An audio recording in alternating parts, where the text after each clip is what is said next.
कार्यों के लिए। और अगली खबर कटिहार से, जहां धनराज यादव हत्याकांड का पुलिस ने खुलासा कर दिया है। 17 नवंबर को सहायक थाना क्षेत्र के हवाई अड्डा के पास सवेरे सवेरे हुई धनराज यादव की हत्या से पूरे शहर में सनसनी मच गई। पुलिस ने 48 घंटे के भीतर इस हत्याकांड का खुलासा कर लिया और इस मामले में 2 शूटर्स समेत 5 लोगों को गिरफ्तार किया है।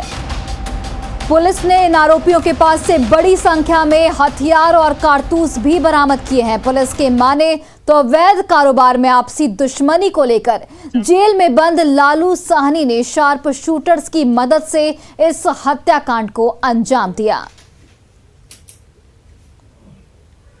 मेरे पापा हुए पेट्रोल पंप गए थे तेल लाने के लिए, उधर से आते वक्त गोली मार दिया रास्ते में। ये जानकारी कुछ नहीं है। हम लोग जब घर पे फोन किया कि पापा को गोली चल गया, कोई दोस्त फोन किया कि वहाँ पे यहाँ पे हम लोग आए, देखे पापा को गोली मार दिया। बस इतना पता चला कि बुल्लू अपाची था और तिरपल लोडिंग था। वो लोग अनुमंडल पुलिस पदाधिकारी सदर कटिहार के नेतृत्व में गठित टीम के द्वारा 2 शूटर को गिरफ्तार किया गया है। अनुसंधान के क्रम में यह पाया गया कि इस हत्याकांड के पीछे वर्तमान में जेल में बंद लालेश्वर साहनी और लालो साहनी का हाथ है।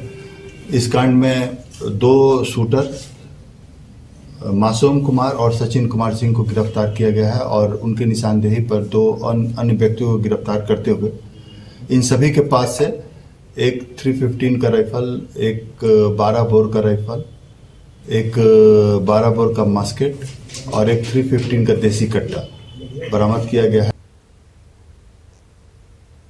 और कटिहार से हमारे सहयोगी सुब्रत गुहा फोन लाइन पर जुड़ गए हैं। सुब्रत, सबसे बड़ा सवाल यही उठता है कि जब लालू साहनी जेल में बंद था तो उसने शार्प शूटर्स की मदद कैसे ली, कांटेक्ट कैसे किया? ऐसे में जेल प्रशासन पर भी गंभीर सवाल उठते हैं।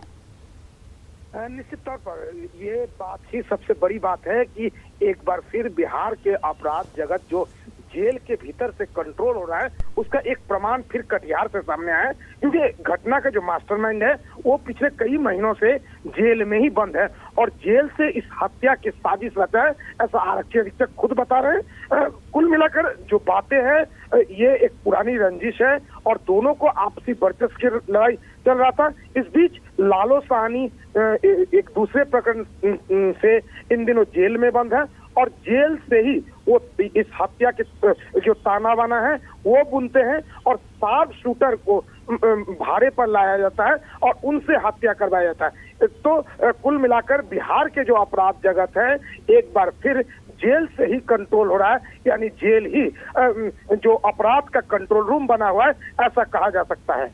सुब्रत, शराब तस्करी की जो दुश्मनी है उसे अंजाम देने के लिए इस हत्याकांड को रचा गया था। तो ये बताइए कि आखिर शराब कांड की ऐसी क्या दुश्मनी थी?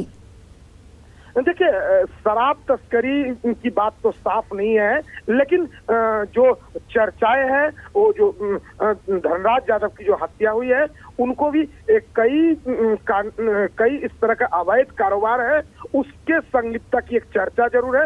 हालांकि पुलिस इस पर कुछ खुलकर बोलना नहीं चाह रहे क्योंकि मामला शराब से या पशु तस्करी से जैसी बातों से जुड़ा हुआ है, इसीलिए इस पर साफ नहीं है। लेकिन कहीं ना कहीं जो स्थानीय स्तर पर चर्चा है, जो मामला है पशु तस्करी के आपसी वर्चस्व या शराब तस्करी के आपसी वर्चस्व के लड़ाई को लेकर दोनों में पहले से कुछ अनबन रहा है और इसी कारण से ये हत्या हुआ है। हालांकि पुलिस अभी और जो लालू साहनी जो जेल में बंद है उनको रिमांड में लेकर पूछताछ की बात कर रहे हैं और उसके बाद पूरे मामला की जो कारण है उस पर खुलासा होने की बात कर रहे हैं। चलिए सुब्रत, बहुत बहुत धन्यवाद तमाम जानकारियों के लिए। और बिहार में समारोह में फायरिंग की